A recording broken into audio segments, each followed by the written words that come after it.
Welcome to Divorcing Strong, the podcast that pulls no punches when it comes to divorce. I'm Becky Sampson, better known as Bulldog Becky Brockovich, and I'm here to give you the straight talk, the strategies, and the subpoena secrets you won't hear anywhere else. With expert guests and proven advice, you'll learn your rights, your options, and gain your power that encourages a fair and equitable outcome. Divorce doesn't have to break you. It can build you. Let's get to it. Hi, welcome everyone. This is Becky Sampson with Divorcing Strong and yet another beautiful episode. Today, we have a very special guest. Her name's Arlene Cohen Miller. She's the CEO of Jewel Consultancy.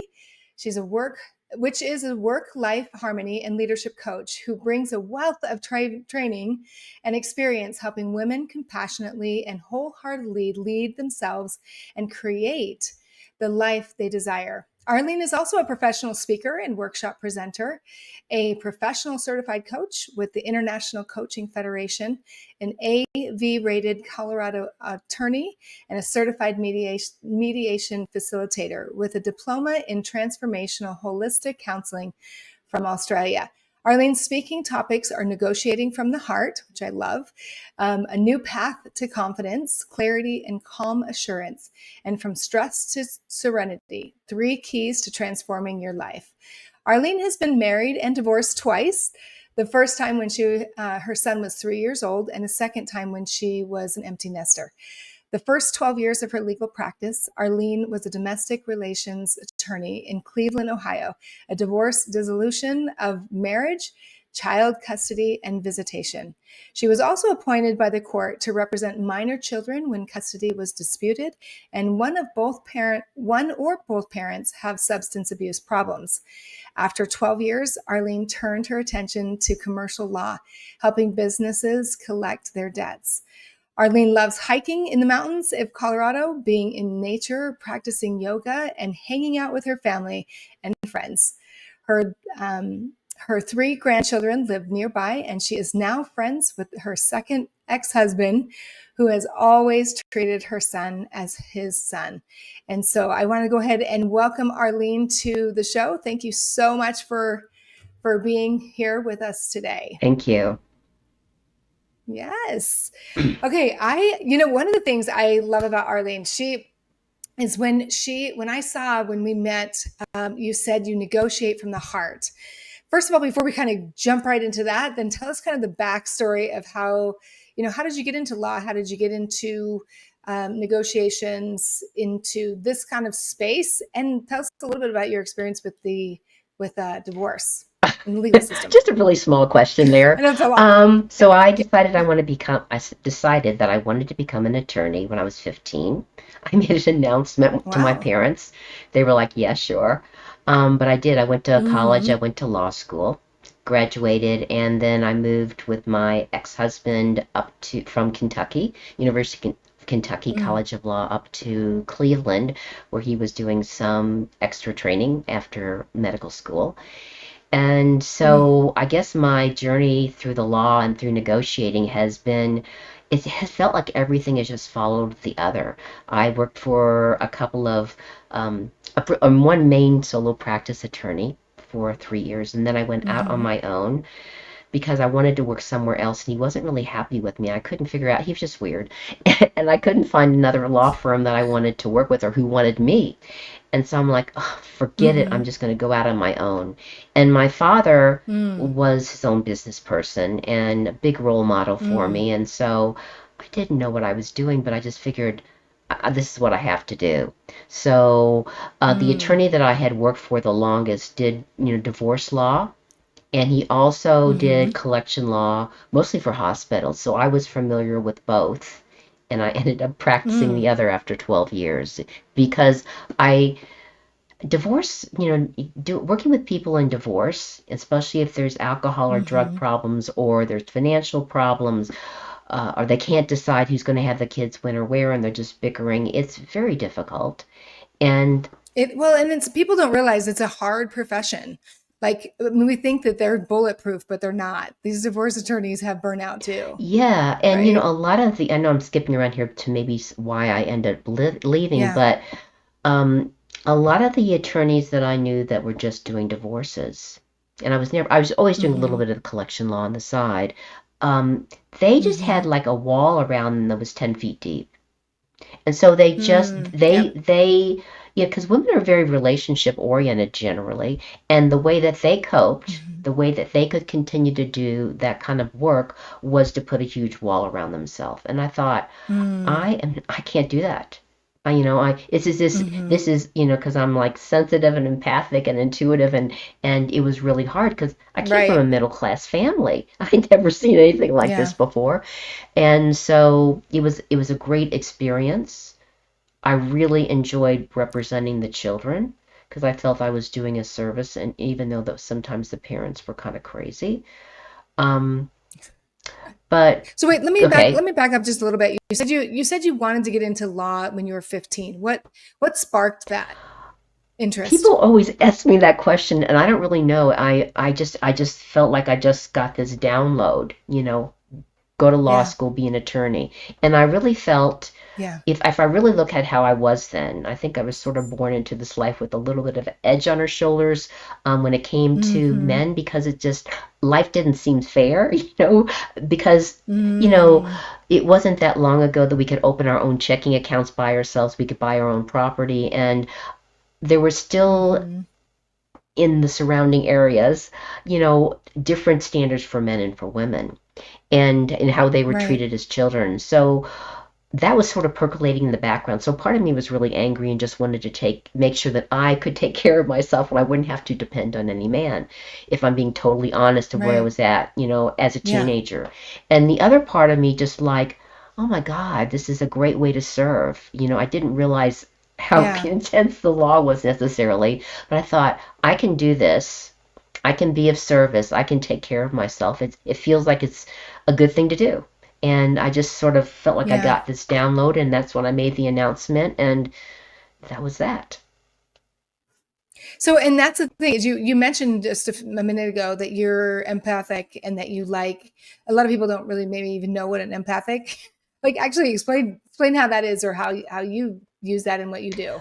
Like, Um, well, it's just I didn't really understand what was going on until I was older, and I got some me people yeah. to start mentoring me that were a few steps ahead. I didn't realize how different Yeah. I was. I didn't realize how different I experienced things. The only thing I knew that I was just a Mm. lot more sensitive than my brothers. What would bother me wouldn't be an issue for Mm. them at all. And I just thought, well, there's Yeah. something wrong with me. But actually, I'm just really It's a in gift. tune with how people feel. And I Yeah. have an ability to heart connect with people and like do readings and stuff like that. So Mhm. I just didn't understand that. I didn't understand why it was different. Um, and I just wanted to be normal like everybody else. So when you work with clients, do you obviously are sensitive? That actually is a skill to be able to put yourself in their situation and be able to feel what they're feeling, to be able to help them what through the stuff that they're struggling through. I mean, how do you use that with the law and with your clients that you're working with Well, now? with now, I might just say I'm noticing, and I'll share what I'm noticing, maybe from their Yeah. body language or from the tone of their voice, because I'm not going to jump into their whole Hmm. world. That's not a good idea. Yeah. It's important Yeah. to maintain my clear, strong, and appropriate boundaries, but I can share what I'm noticing. In the law, I Yeah. didn't really have all these kind of quote spiritual skills with boundaries and Mm. championing my inner coach and having clear, strong, and appropriate boundaries. I didn't know that I wasn't, I hadn't been mentored and all that, and I was just like a deer in the headlights. So I just did the best I could, with because I could Right. feel everything my clients were going through, and I really didn't know how to have those boundaries. And actually, as an attorney, the hardest bit for me was dealing with a couple of the other attorneys. There weren't that many, but there were enough to sort of sully the whole pot of attorneys who were really Yeah. obnoxious, aggressive, and abusive as trying to win things for their client. They would, delay things when my clients, usually women, needed money for child support and Hmm. alimony. And so I found that the most difficult thing to handle, in that sphere of law. And also the fact that a lot of the judges would not stand up to them. The system let them behave like that. I'm sure it's not like that anymore. I hope so. I've been out of that for such a long time, but that was really difficult, to be sensitive, intuitive, empathic, and not know how to do clear, strong, and appropriate boundaries at that time, and just feel like I was being slammed by this horrific negative energies by just a small portion of these other attorneys, and the prejudice and biases still of some divorce attorneys towards women, and judges, I meant. So it was interesting, it was like a initiation into the law through fire, and I don't regret it at all now. It made me strong. It helped to steer me into investigating and getting mentors to help me, so I could have all those skills and abilities to cleanse and clear and protect myself, so it could be better, stronger service. But I didn't know anything about that then, so it was hard. Yeah, one of the things I think you mentioned before we started this show is that about self-care. Like, talk a little bit about your philosophies, or even your techniques or tips that you'd have for people, especially when going through divorce, but also just in general in life, how important it is to have that self-care part, especially dealing with the court system. Yeah. Well, I think as women, a lot of times we feel guilty, and we feel like it's selfish to engage in self-love and self-care. And what I would say to everyone who says that is that, how can you possibly give from an empty cup? If you give and give and give, and your cup is almost empty, you're going to get angry, you're going to get upset, you're going to lash out at the people that you love. Then you're going to feel really guilty and ashamed, and you're going to zip back into just overgiving, or being a people pleaser or a doormat. And so it's a vicious cycle that doesn't serve you, and it also doesn't serve the people that you love and care about. But when you start filling your own cup up with love, and I'll talk with some simple ways to do that in a minute, you're going to be kinder and more generous with the people that you love. They're going to notice the difference. And if they have the nerve to say anything about some of your self-care activities, you can remind them how much more of a pleasant and wonderful person you are, because you're actually taking care of yourself. Well, absolutely. And I think people have a greater respect for someone that stands up for themselves in a kind, loving manner. You know what I mean? Like, even the court system, you can tell the people who have confidence in themselves versus the ones that are wavering and will kind of move anytime somebody says boo, and I remember many years ago doing a workshop on boundaries, and that was the one thing women are like, how do I set boundaries without turning into a bitch? You know what I mean? Like, no, it's like, no. How can you hold boundaries and stand up for yourself in a loving, kind manner? And that kind of goes back to what we were talking about with your heart. Like, if you're negotiating, I mean, with the court system or even with other people through divorce, like, talk a little bit about that process of staying soft in your heart. Well, I call it negotiating from the heart with executive presence. And when you're holding that big space of executive presence, you're not a pushover. It's like, well, how do you embody that? I just sort of visualize, I'm just simplifying it, that I'm a tree. And there's, like, from my heart chakra, there's this column of light. It goes down my body, down my legs, out my feet, huge roots of light, and anchors into the heart of the earth. And I'm here. I'm solid. I'm not going anywhere. And, I also can just do some nice breath work, just to calm myself down. When we breathe in through the nose and out through the nose, and the out breath is longer than the in breath, and we do it for a little bit, it depends however anxious and stressed we are, it sends our body from that fight or flight mode to that rest and relax mode. So there's many techniques that we can use. I would just say that, first of all, we have to unlearn and let go of some things that we were taught that just don't serve us, because, our mother and our father, or whoever was raising us, they loved us. Most of them did. Mine did. But they were doing the best they could because of how they were taught and how they were raised, and they were just passing that on. And so, yes. So tell us a little bit. Tell us a little bit more about that. I mean, what are some of the techniques and stuff that you more so than breathing, which is such a simple thing, and somehow we forget. I do. I'm going to speak for myself. Right. I forget that when I get stressed, I'm like, okay, that's right. You got to calm down. But what are some other techniques that you teach or that you recommend for people? Well, I would just start with some simple ones, and because other ones kind of take time and practice to make that permanent. For me personally, Mother Nature, that world out there, it's not an entity, it's an energy, like divine love, divine wisdom, and divine power. So when you leave your cell phone and your computer and you go out in nature and just stroll gently and breathe and observe her beauty. Even if it's just in a neighborhood, they're going to have beautiful gardens, they'll have lovely trees, and you just let stuff go. You're going to feel different. You're going to forget. And sometimes if I really feel stressed, because if you go out into the world, if you go to court, you can't help but be impacted by all the people that are all stressed around you and are all wound up, whether they're representing someone or they're going to be, in there as part of some sort of court situation.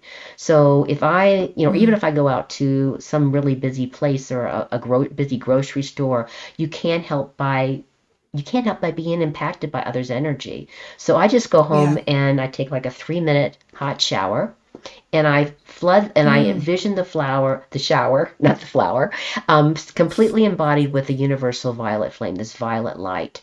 And this energy transmutes and transforms fear into love. So I allow myself to be immersed in that energy. I cleanse my body. I put on a brand new set of clothes. I maybe put some moisturizer on my face, and I brush my teeth and I go, okay, it's a new day. It's a new day. It's a new moment. Yeah, I'm letting all that other stuff go, because we have to have ways to leave that stressful moment behind and come into a new moment. Okay, you definitely are not like a regular attorney. I'm just I know. Like, people in this space don't talk like this. I know. Because they're very matter of fact. And you're right. I think whether they know it or not, the stress of all of what, it doesn't matter what kind of attorney, what kind of space that in, it really does affect. Yes. And I always say, people, your heart, a soft heart is your greatest weapon.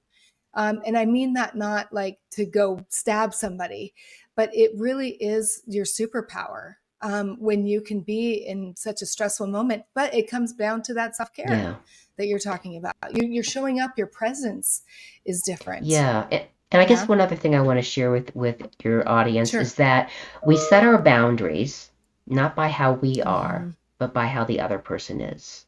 Because if we feel all joyful and open, I'm not saying you're going to feel that way when you go to court, but and someone comes up to you and they're in a bad moment, they can whammy you and you feel like it's a punch to the stomach or the chest, and their energy is going to get in your field because you're wide open, and you're going to think, well, life's not safe, and you're going to contract and be all small, and that's not smart either.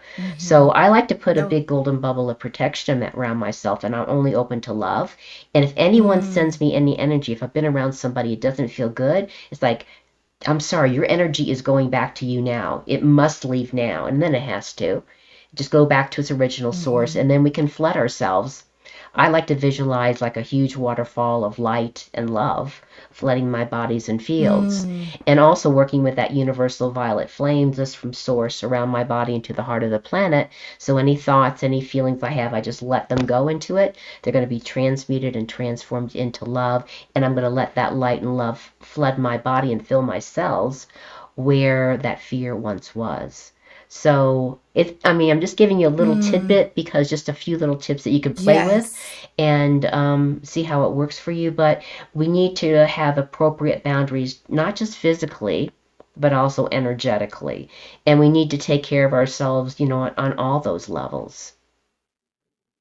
Well, my case, I think I have told you on a previous call, but I mean, my case was 3.5 years, 21 different hearings. And most of that I was representing myself. And so I tell people all the time when they're starting the divorce process is self-care is got to be your number one priority, whether you have children or not, because I mean, you will show up very differently in court whether you have an attorney or not. I mean, none of that stuff, but just get through that process by grounding yourself. And even the days that I had my hearings, this was one of the things that I did, is I would text like all my little prayer warriors, like, all right, I'm going to court today. Pray, pray, pray, pray, pray, pray, pray, pray, pray. I'm about to go in, surround me. And again, the same thing, the bubbles, go for a walk. Don't call me. I'm grounding myself so that I can show up in a place. And it really was one thing that helped me through the process is to not let my heart go hard towards my former. And believe you me, I had every opportunity, and there was days I did. Right. Like I really did. And I let myself go there because that's just a normal response. And then I'd pull back to my self-care and go, okay, get grounded again. I can feel that. That's okay. Yeah. And so I love that you're talking about that and approaching it more on a spiritual, energetic process for dealing with that kind of stress. Yeah. Can I say something though? I mean, yes, it absolutely. feels really, as horrific as that experience was, you decided, well, what am I learning from all of this? Mm-hmm. Yep. And when you really learn something and you really feel that learning and you are grateful for it, it's transformational. Mm-hmm. Gratitude. And then what you did is you took it and you created a whole new amazing life. And so that's another key thing as well. As horrible as the situation is, what can it could be as simple as, well, I don't want that kind of person in my life, and really know what that kind of person is. But it can be also, I'm really grateful that I know how the legal system works now, the ups and downs from it, the good, the bad, and the ugly. It can be all kinds of things that we can actually be grateful for that learning, because we can take that learning forward in our life. And once we have it on a feeling level, nobody can take that from us. And when you actually use it as a foundation for the new, it's a victory. Yeah, total victory. I thank you for that acknowledgement. I really do believe gratitude, as soon as you can get to gratitude and forgiveness, even if it's smack dab in the middle of the process, the better you're going to come to peace. Because, and we were talking a little bit or actually, I'm sorry, I was on another podcast earlier today, and we were talking about how things really are happening for us, not to us. And what are we learning? How are we growing through this experience, instead of letting, I just knew that I refused to let him ruin me, like from the inside out. I wanted to come through it stronger. That's why this thing is called Divorcing Strong, right? So it doesn't have to be just divorcing, but whatever the challenge is in life, can you protect yourself? Can you look for ways to fill your own bucket in your own cup, so that you can serve your children, your community, your future spouse, if that's what you choose to do, those kind of things. How can you become stronger through the process? Yeah. And I think that's what you're talking about, is that you're really talking about build the foundation strong. Yeah, Right? and from healing, and it's healing from the inside out, and that healing comes Yeah. from really just being so grateful for the learning and identifying and acknowledging what that learning is. And I like to take forgiveness up another notch to acceptance. I'm choosing to love and accept myself Absolutely. as I am, warts and all. I know that I'm always going to be a work in progress, but I'm going to acknowledge myself right now. Yeah.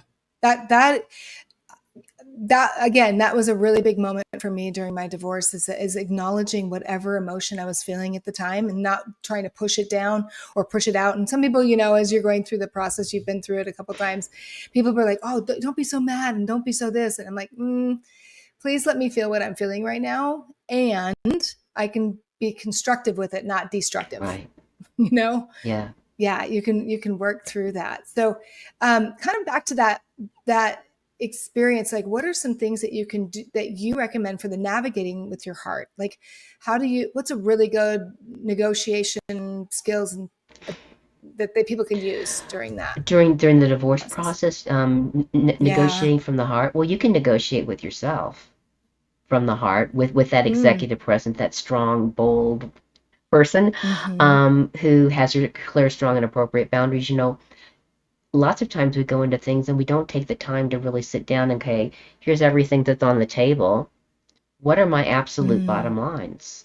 Where would I like to Yeah. be? But where's like the no-goes, and after that, just like, forget it. and why am I there? Mm-hmm. And just to really start with negotiating from the heart with that executive presence with yourself. How can you possibly resolve something when you don't even know what you want as your bottom line, not some airy fairy thing?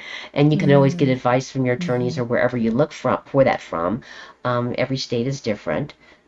But when you take the time to find out, okay, here's all my assets, here's all the things that are at stake, and here's the bottom line of what Mm-hmm. I'm looking for with what I know about the law, you're going to be a lot stronger person, and you're going to be a lot calmer because you've done that background homework. It's like if you're going to interview Mm. somebody, you would never not know anything about. Well, you could. I've done that, but it's easier if you know something about them to like feel into. Well, where's the common ground that we can talk? Yeah. So thank you for bringing that up. The common thing, I know when I was going through my divorce, I really was studying about negotiations. And in order to really negotiate like powerfully, you need to understand the other person and what's important to them. Right. So that you can, so it's a give and receive. I don't like the give and take. I don't know about you, but the give and receive, right. To be able to negotiate. And that's, yeah. Talk a little bit about that. Well, I think Understanding the other Well, person. what we're not taught, and the reason I got my diploma in coaching, mentoring, and facilitating when I was still a practicing attorney, Mm-hmm. one of my friends started her Mm-hmm. own coaching school because she felt there wasn't enough heart in the school that she went to. But Yep. what I love about like the International Coaching Federation, the way it's set up and the way we're trained, is that we learn active listening. Because most people, when we're having Mm. a conversation with somebody, all you're doing is thinking about what you're going to say. And either to bring the Mm-hmm. conversation back to you, to make you right, to make them wrong, whatever it is, it's not helpful.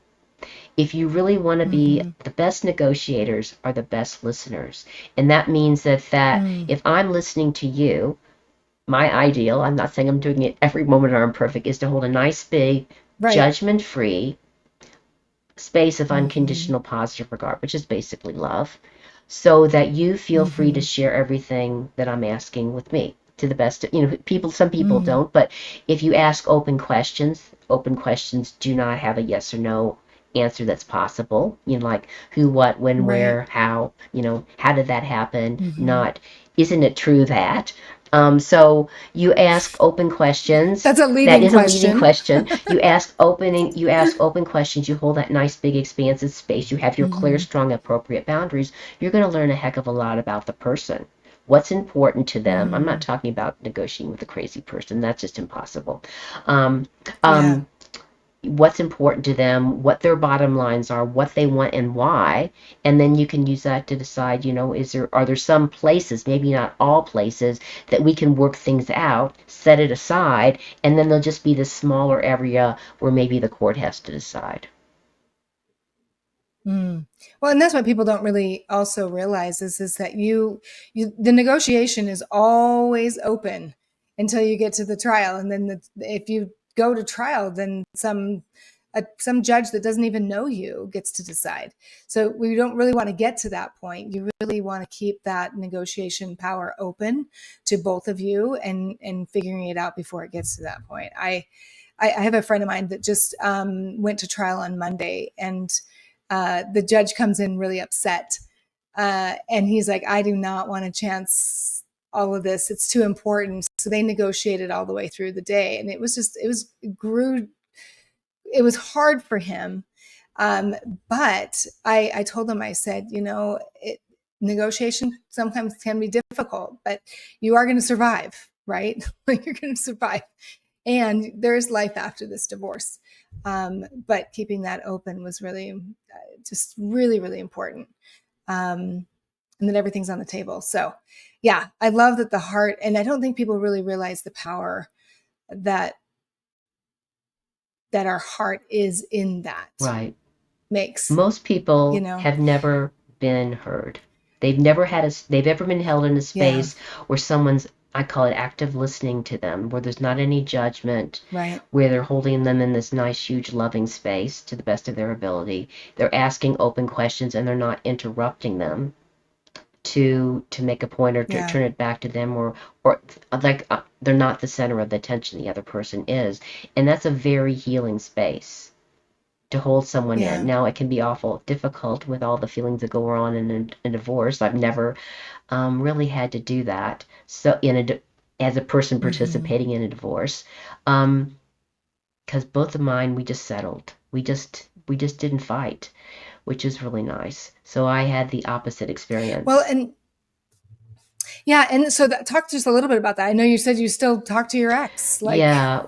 I tell people that is possible. Well, I never disliked my ex. There just wasn't any affinity anymore. Like, as our lives were going like this, he was my partner in the law firm here out in Colorado. And I came over to Colorado from Ohio when my son was 9. And my first ex really just stopped being a father when he married his second wife and had more children. And so he was a father to him, and they're really close. And I just like, why not? I never disliked him. I always super care about him. I just couldn't be married and lived with him. So it took him a while to heal because I broke his heart to leave him, And it was just that it wasn't matching at all. It's going in two different directions about what we wanted to have for ourselves in our lives. And so I'm really grateful. Every other week we go out to dinner, or we go back to his place, we watch some episode of some show we like on TV. It's very simple. And, he's about 12 years older than me. Well, but anyway, go ahead. Those are choices that you guys made, right? I mean, I love that it doesn't have to be so high conflict. It doesn't have to be that way. I mean, obviously there is that out there. However, those are choices that people make. And sometimes you don't choose it. Like mine was a pretty high conflict divorce. I just tried the best I could to keep it as calm on my part as I could. And it's funny thing is, my first husband, I mean, we did a radio show 3 years after our divorce and talked very, very openly about the abuse that we caused each other. And so I always love to hear when people still have that relationship. Afterwards, it tells me a lot of the maturity. Look, we can come together and we can still make the best of the situation. Right. It's different. It's very different than when we were married, but I love his kids. I love my grandkids from his kids. I love their spouses. And it was pretty hard when we broke up, because I wasn't really a part of sorry, there's smoke in Colorado, and it keeps on affecting my lungs they have fires in a bunch of different places. Not to be included in some things because it was too painful for him, like for Thanksgiving and Christmas, and I had to really adjust to that. But that's kind of all done now, and so I'm grateful, and he had to heal as well. Yeah, well, there's a lot of healing that goes through that. Now, tell everybody kind of what you do now. Like, you've gone through all of this legal stuff and you coach people. What are you focusing on mainly now in your business and your career? Well, I'm still multifaceted, so I can't even talk now. I'm a work-life harmony and leadership coach for women. My brain just went, wow, what do you do, Arlene? I'm a transformational mentor, so I mentor both men and women on more of the spiritual kind of stuff, like, changing your inner critic to an inner coach, having those boundaries, working things from the inside out, that healing. And the difference between coaching and mentoring is that I'm partnering with you. You bring your goals. We're not going back to your childhood. We're dealing with from the present to the future, and I'm walking alongside of you, and I know that you have all the answers, and my job is to help you to feel them and know them. And with mentoring, you're standing on my shoulders, and so I'll be sharing stuff with you and helping you to move forward with more, like giving you tasks to do, and then meeting with you and stuff like that. And the other thing that I'm doing is I am speaking and presenting with Negotiating from the Heart with Executive Presence. And, that's really exciting. And I also do soul readings, which helps people to connect heart to heart and just get some ideas of, in a general soul sense, not on a personality level, about when am I going to meet a man, or am I going to win the lottery? But, what they need. The clarity. The clarity in the the compassion and what they need to move forward, obstacles that might present, how to move around them and stuff like that. Oh, I love it. I love it because, I think there's so much going on in the world right now that a lot of people might feel a lot of confusion, especially since 2020, since COVID. And they may go, okay, what's my next step? The world's kind of shifted and I need to get more clear on what direction I'm going and how I'm going to get there and how can I do it healthfully. Being healthy, I should say, transformational. Yeah. So yeah, that's wonderful. Well, I thank you so much for being willing to come on and share your gifts and your talent and your tips.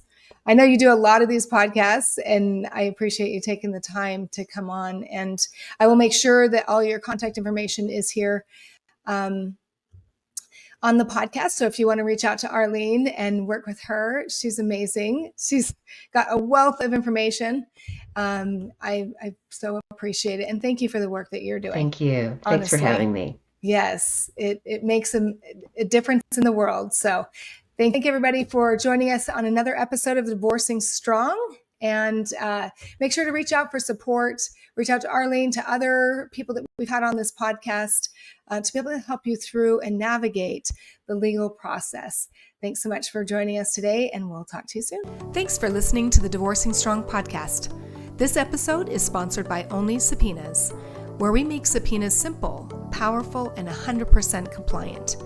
If you're having a hard time getting the information you need to settle for a fair and equitable divorce, let us help you. Whether you're an attorney or you're navigating divorce on your own, subpoenas can uncover the truth, secure the evidence you need, and level the playing field. To see how we can help, book an appointment by visiting our website at onlysubpoenas.com.